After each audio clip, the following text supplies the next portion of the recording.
C P എമ്മിൻ്റെ യുവജന വിദ്യാർത്ഥി സംഘടനകളിലെ തീപ്പൊരി നേതാക്കൾ വസീഫും ആർഷോയുമുണ്ട്. കലാശക്കെട്ട് ദിവസമായി പൊസിഷൻ നോക്കിയാൽ 3-ാം സ്ഥാനത്ത് നിൽക്കുന്ന മണ്ഡലമാണ്. അത്ഭുതം സംഭവിക്കുമോ? അല്ല, പൊസിഷൻ നേരത്തെ കഴിഞ്ഞ തെരഞ്ഞെടുപ്പിൽ 1-2 തെരഞ്ഞെടുപ്പിൽ അങ്ങനെ സംഭവിച്ചു എന്നുള്ളതേ ഉള്ളൂ. പക്ഷേ ഒരു 40,000 അറൗണ്ട് വോട്ടുകൾ ഇവിടെ ഇടതുപക്ഷത്തിനുണ്ട്. ഇപ്പോൾ 1-ാം സ്ഥാനത്ത് തന്നെയാണ് ഇടതുപക്ഷം ഉള്ളത്.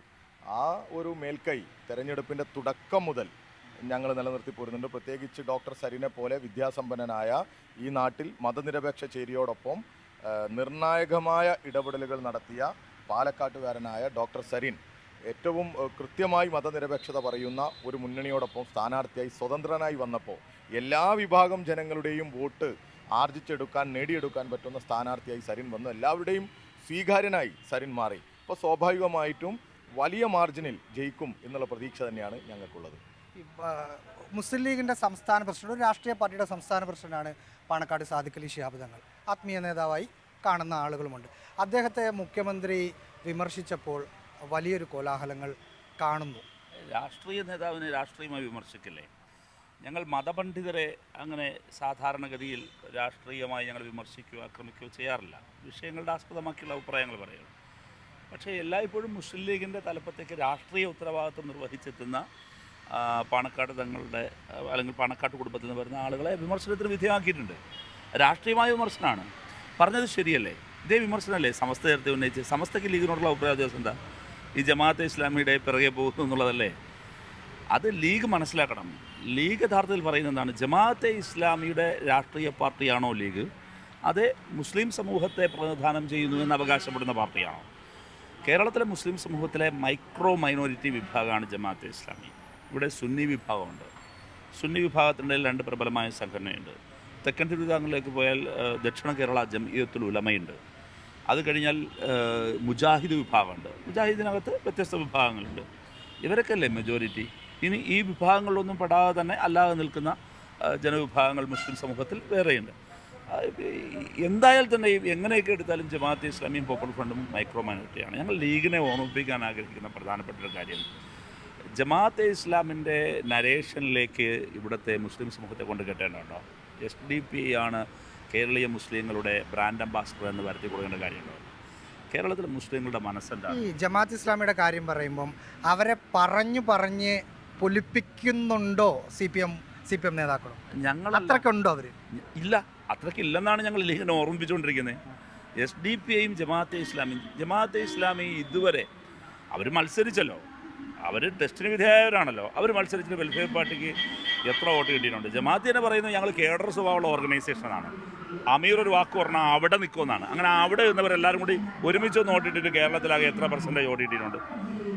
കഴിഞ്ഞ നിയമസഭാ തെരഞ്ഞെടുപ്പിൽ അവർ എത്ര ബ്ലോക്ക് ആയിട്ട് ഈ ജമാഅത്തെ ഇസ്ലാമി SDP ഞങ്ങൾ എതിർത്തല്ലോ, തുടർ ഭരണത്തിലേക്ക് വന്നില്ല. അപ്പോൾ അതൊന്നും ഒരു പ്രശ്നമല്ല. പക്ഷേ ഇവിടെ വേറൊരു കാര്യം കൂടി നിങ്ങൾ ശ്രദ്ധിക്കണം. പ്രത്യേകിച്ച് ഫോർത്ത് പോലെയുള്ളവർ ഒരു അന്വേഷണാത്മക ജേർണലിസം നടത്തണം. കാരണം കേരളത്തിലെ 140 മണ്ഡലങ്ങളിൽ നിങ്ങളൊരു പരിശോധന നടത്തി അതിൽ ജില്ലാ കേന്ദ്രങ്ങളിലുള്ള മണ്ഡലം, അതാണ് ഈ പാലക്കാട് ജില്ലാ കേന്ദ്രത്തിലുള്ള മണ്ഡലം. ഈ ജില്ലാ കേന്ദ്രത്തിലെ മണ്ഡലത്തിലെ വികസന മുരടിപ്പ് ഈ പുറം ലോകം അറിയണം. അതറിയാതിരിക്കാൻ ഇവർ ഇങ്ങനെയൊക്കെ ചെയ്തുകൊണ്ടിരിക്കുന്നത്. ഇന്ന് രാവിലെ 1-2 ചാനലുകൾ ഇതുമായി ബന്ധപ്പെട്ട കാര്യങ്ങൾ ചർച്ചക്കെടുത്തു. ഇവിടെയുള്ള ടൗൺ ഹാൾ 8 വർഷമായി പൊളിച്ചിട്ടിട്ട്, മുനിസിപ്പൽ സ്റ്റേഡിയം പുല്ല് കയറി ഇരിക്കുക. മുനിസിപ്പൽ സ്റ്റേഡിയം പാലക്കാട് എന്നൊക്കെ പറഞ്ഞാൽ കായിക ഭൂപടത്തിൽ, കേരളത്തിൻ്റെ കായിക ഭൂപടത്തിൽ വലിയ സ്വാധീനമുള്ള ഒരു പറളി സ്കൂളൊക്കെ ഉള്ള ഒരു പ്രദേശമാണ്. പറളി സ്കൂളിന് ഇൻഡോർ സ്റ്റേഡിയം ഒക്കെ കൊടുത്തത് പറളി സ്കൂളിന് ട്രാക്കൊക്കെ കൊടുത്തത് EP ജയരാജൻ മന്ത്രിയായിരിക്കുന്ന സമയത്താണ്. അപ്പോൾ ഈ മണ്ഡലത്തിൽ പക്ഷേ കായിക രംഗത്ത് ഒരു ഇടപെടലുമില്ല. മാത്തൂർ, കണ്ണാടിയൊക്കെ കല്ലിട്ട് പോവുകയാണ്. ഒരു വികസനവും ഇല്ല. കംഫർട്ട് സ്റ്റേഷൻ കല്ലിട്ട് പോവുകയാണ്. ഒരു വികസനവും ഇല്ല. ഇതിന് ഫോളോ അപ്പ് ഇല്ല. ഞാൻ ഇന്നലെ കണ്ടിട്ട് മാത്തൂര് ഒരു ഇൻഡോർ സ്റ്റേഡിയം ഒരു പ്രേത നിലയമായി നിൽക്കുകയാണ്.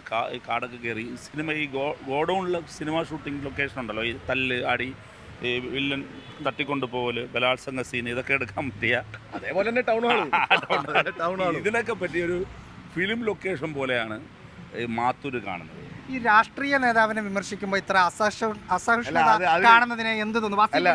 വസീഫിന്റെ ഭാഗം കൂടി ഒന്ന് കേൾക്കണമെന്നുണ്ട്. അല്ല, അതിലാണ് ഇതുകൂടി പറഞ്ഞു പൂർത്തീകരിച്ചോട്ടെ. ഇവിടെയുള്ള MLA, നേരത്തെ ഉണ്ടായിരുന്ന MLA സത്യത്തിൽ ഫേസ്ബുക്കിലൊക്കെ വലിയ തള്ളുമ്പോൾ ഞങ്ങളൊക്കെ ഇങ്ങോട്ട് വരുമ്പോൾ വലിയ പ്രതീക്ഷയോട് കൂടിയാണ് വന്നിരുന്നത്. ഇവിടെ സത്യത്തിൽ അദ്ദേഹം ഒരു സ്വയം വിമർശനത്തിന് വിധേയമാകണം. ഇപ്പോൾ ചാനലിൽ അദ്ദേഹം പറഞ്ഞത് മുനിസിപ്പാലിറ്റി ഭരിക്കുന്നത് BJP ആണെന്നാണ്. ഇവിടെ എന്തിനും ഏതിനും പ്രതികരിക്കുന്ന, ഇപ്പോൾ ഈ സ്റ്റേറ്റ്മെൻറ്റിന് തന്നെ വൈകാരികമായിട്ടാണ് അവരൊക്കെ പ്രതികരിക്കുന്നത്. ഇവിടെ ഈ വികസനം ഇത്രയും ദിവസം മുരടിച്ച് കിടന്നിട്ട്, ഈ വർഷങ്ങൾ 13.5 വർഷം മുരടിച്ച് കിടന്നിട്ട് ഒരിക്കലെങ്കിലും ഈ MLA BJPക്കെതിരെ ഈ മണ്ഡലത്തിൽ ഒരു സ്റ്റേറ്റ്മെൻറ്റ് ഇറക്കിയിട്ടുണ്ടോ? ഒരു സമരം നടത്തിയിട്ടുണ്ടോ? ഒരു കുത്തിരിപ്പ് നടത്തിയിട്ടുണ്ടോ? നിയമസഭക്കകത്തും പുറത്തുമൊക്കെ പിണറായി വിജയനെ തെറി വിളിക്കാൻ കാണിക്കുന്ന ആവേശം ഈ മണ്ഡലത്തിലെ വികസനത്തിന് കാണിക്കേണ്ടിയിരുന്നില്ലേ? ഇവിടുത്തെ വികസന, ഈ സ്പോർട്സ് രംഗത്തെ ഇടപെടൽ വി അബ്ദുറഹ്മാൻ കഴിഞ്ഞ ദിവസം വന്നു.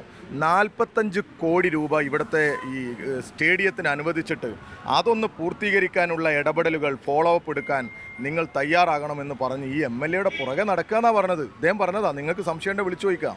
അങ്ങനെയുള്ള ഒരു MLA ആണ് ഇവിടെയുള്ളത്. അത് വിലയിരുത്തണം എന്നുള്ളതാണ് അഭിപ്രായം.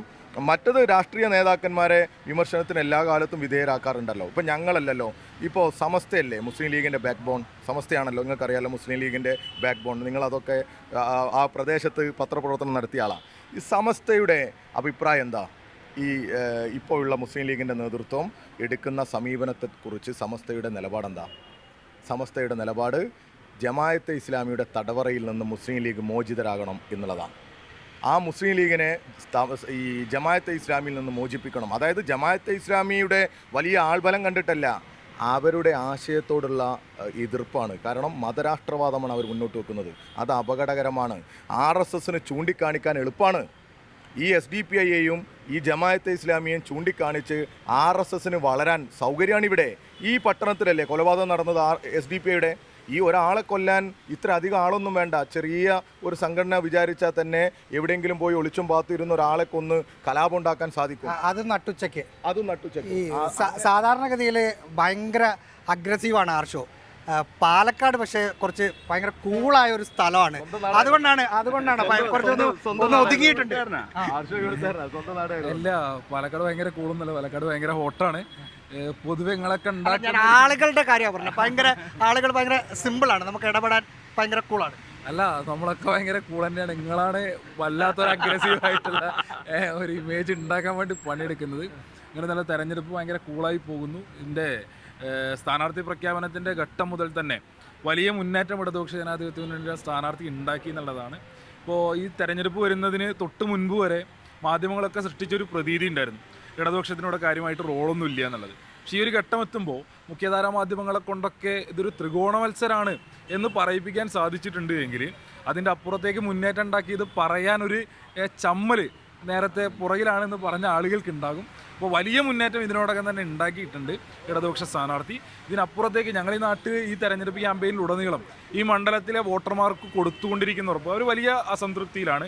കഴിഞ്ഞ 13.5 കൊല്ലം ഇവിടെ ഉണ്ടായിരുന്ന MLA എന്ത് ചെയ്തു മണ്ഡലത്തിന് വേണ്ടി എന്നുള്ള ചോദ്യം വരുന്നുണ്ട്. ഇപ്പോൾ ഈ നഗരത്തിലാണ് നമ്മളുള്ളത്, നഗരസഭ 8 വർഷക്കാലം എന്ത് ചെയ്തു എന്നുള്ള ചോദ്യം ഉന്നയിക്കുന്നുണ്ട്.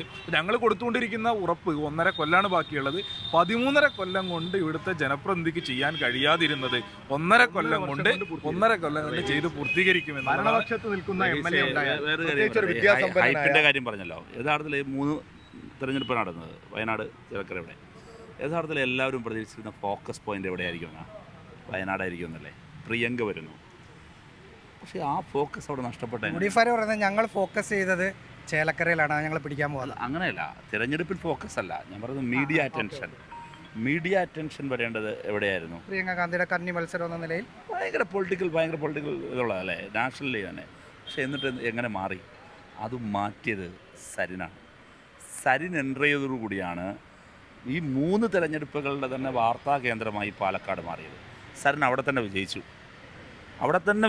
കാരണം എന്താ? സരിനുള്ള അക്സെപ്റ്റൻസ് ആണ്, അത് ജെന്യൂനാണ്. പിന്നെ സരിൻ നല്ലൊരു ക്യാമ്പയിനറും കൂടി ആണ്. ആളുകൾക്കിടയിൽ ക്യാമ്പയിൻ ചെയ്യുന്ന അവരുടെ ക്യാമ്പയിൻ്റെ ഹെഡായിരുന്നല്ലോ സരിൻ. അവരുടെ ക്യാമ്പയിൻ വിങ്ങിൻ്റെ ഹെഡായിരുന്നു സരിൻ. അതോടൊപ്പം തന്നെ സരിൻ ഒരു നല്ല വിദ്യാർത്ഥിയായിരുന്നു, IAS കാരനാണ്, ഡോക്ടറാണ്. ഇതൊക്കെ നമുക്കറിയാം.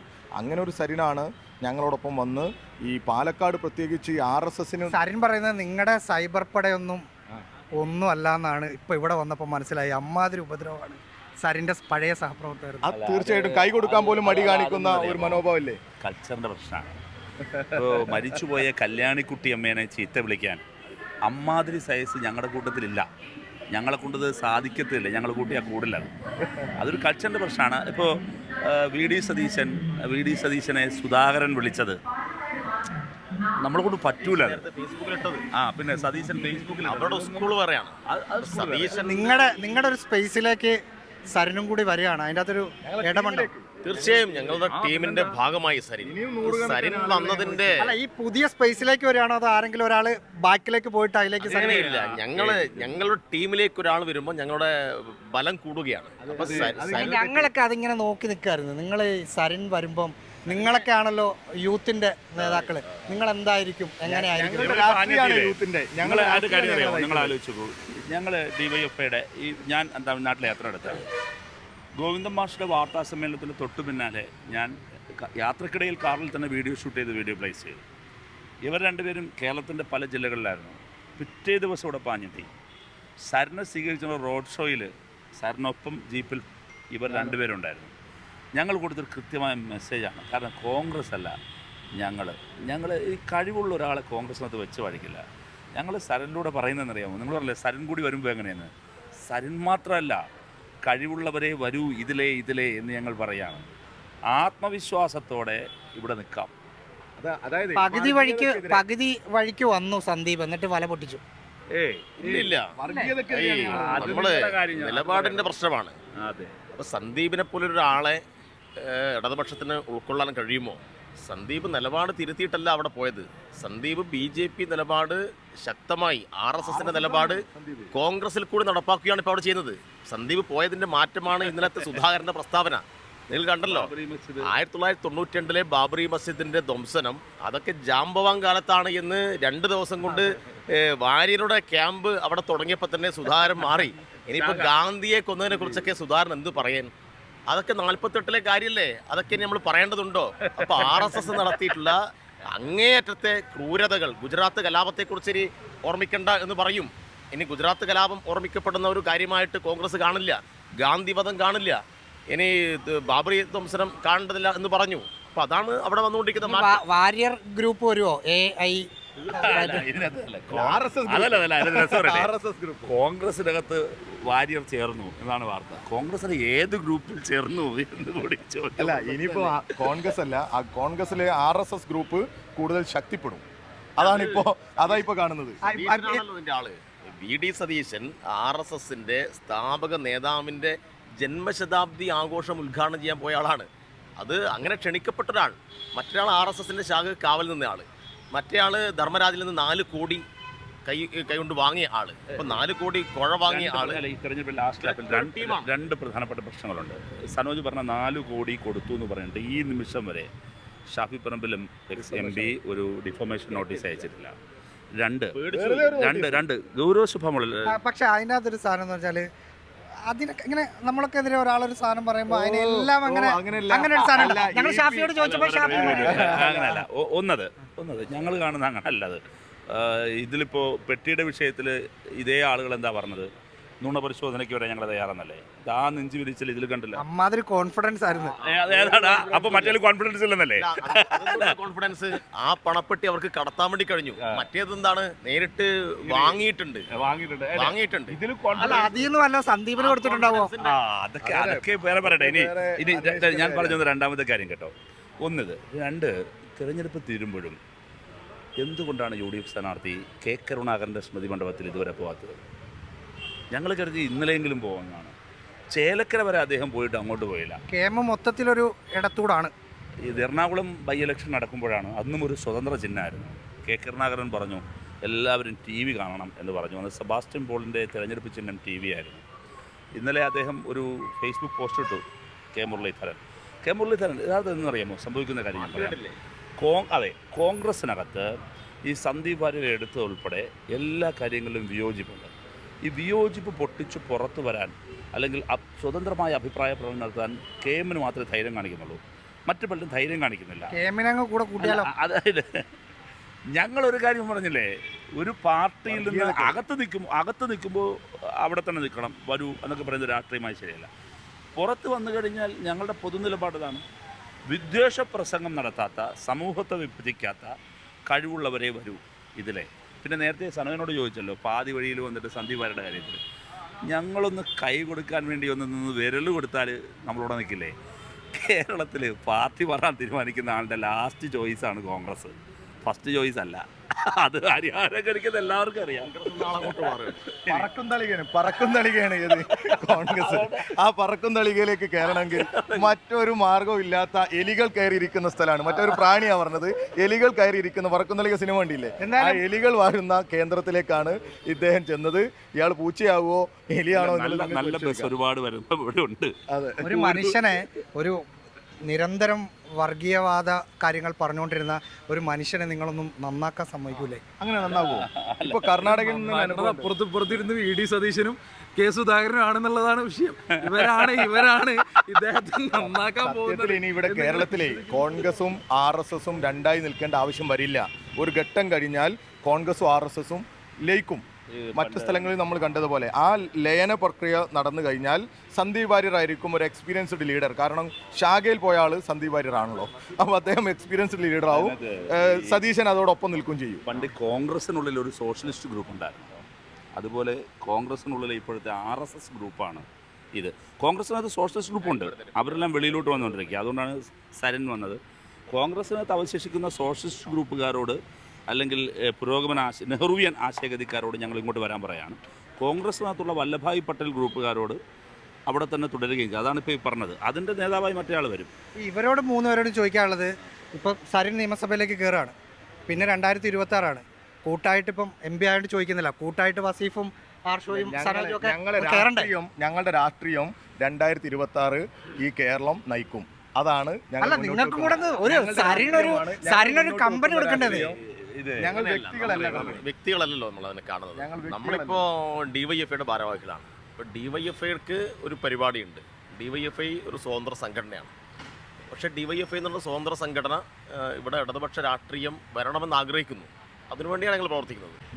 ഞങ്ങൾ രാഷ്ട്രീയം പറഞ്ഞല്ലോ, ഇവിടെ മതനിരപേക്ഷത നിലനിൽക്കണം, മാനവികത നിലനിൽക്കണം എന്ന് പറയുന്ന രാഷ്ട്രീയമാണ് ഞങ്ങൾ. അതിനുവേണ്ടി നിരന്തരമായി ഇടപെടുന്ന ആളുകളാണ് ഞങ്ങൾ. നിങ്ങൾക്ക് തന്നെ അറിയാം, ഞങ്ങളുടെ സമരങ്ങൾ എടുത്തു നോക്കിയാൽ ആ രാഷ്ട്രീയം ഈ 2026 കേരളത്തിൽ ഉണ്ടാകണം എന്ന ആഗ്രഹമുള്ളവരാണ് ഞങ്ങൾ. അത് ഉണ്ടാകുക തന്നെ ചെയ്യും. അതിനുവേണ്ടിയുള്ള പ്രയത്നത്തിലാണ് ഞങ്ങൾ ഉണ്ടാവുക. കളി പറഞ്ഞു, കാര്യം പറഞ്ഞു, രാഷ്ട്രീയം പറഞ്ഞു. കേരളത്തിലെ CPMൻ്റെ യുവജന വിദ്യാർത്ഥി നേതാക്കൾ തുടങ്ങിയപ്പോൾ 2 പേരെ ഉണ്ടായിരുന്നുള്ളൂ. പിന്നീട് A റഹീമും സനോജും കൂടി അവരെന്തായാലും P സരിൻ്റെ വിജയം ഉറപ്പിച്ചിരിക്കുകയാണ്. 23-ലെ ആഘോഷത്തിനുള്ള ഒരുക്കത്തിലാണെന്ന് വേണമെങ്കിൽ പറയുകയും ചെയ്യാം.